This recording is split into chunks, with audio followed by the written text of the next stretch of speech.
Developed by Grasshopper Manufacturer and soon-to-be publisher Warner Bros. Interactive, Lollipop Chainsaw is an upcoming hack-and-slash title co-penned by James Gunn and produced by Goichi Suda, or as he's more commonly known, Suda51. Being that this is in fact a Suda51 title, you should expect the crazy to be cranked up to 11.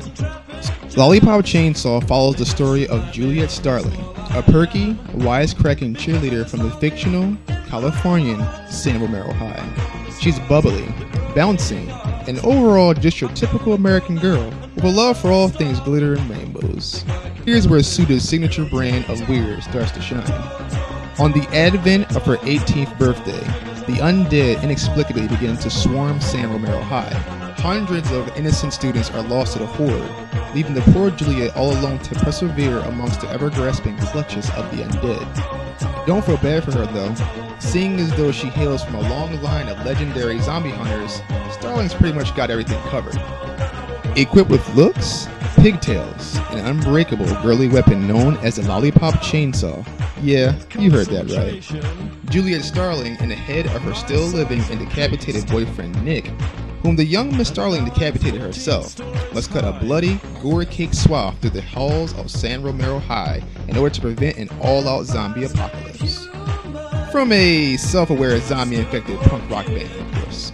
Being that her weapon of choice is, I repeat, a powerful, heavily modified, and unbreakable chainsaw, Juliet Starling must utilize her showy, dazzling cheers and shouts, among other things, to draw in her enemies, before mowing them down with the, well, Lollipop Chainsaw. In the game, Juliet has a variety of light attacks, which are pretty much an assortment of acrobatic kicks and punches and stylized hyper-violent heavy attacks, which of course, she uses her chainsaw for. She is more than well equipped to handle a variety of combat scenarios, given that all her moves play a critical role in slaying zombies, from the dangerous limp of her miniskirt down to the still-living head of her boyfriend Nick, who again is a disembodied head hanging from the hem of her miniskirt.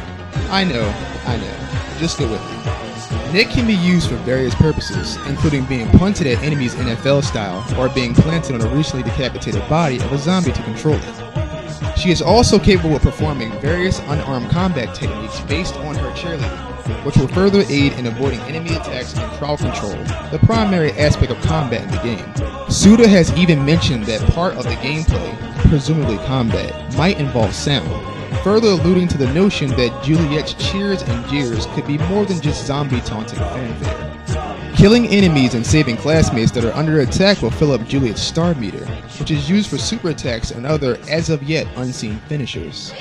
When the player completes certain tasks in the game, Juliet's chainsaw can and will be upgraded, ranging from flasher zombie bait attacks to more damaging high-end combos. If you've seen any of my previews, you should already know that I hold quite the soft spot for titles of this particular genre. To me, Lollipop Chainsaw looks to be a promising title and a welcome addition to the HMS lineup. The premise is simple, yet quirky enough to work, betraying the depths of what could be a very complex story. The combat looks just as good, if not better, than Suda's recent forays, and the personality of the main characters a refreshing change from the ever-growing flood of long-coated, brooding male rubies. I mean really, with a sexy blonde protagonist who's pretty much dripping with fetishes, flesh-eating zombies, and of course, rock and roll. This title can't be anything other than a winner in my book. Keep your eyes peeled, XreaXtion faithful. Lollipop Chainsaw somersaults its way onto the PlayStation 3 and Xbox 360 come this June 2012.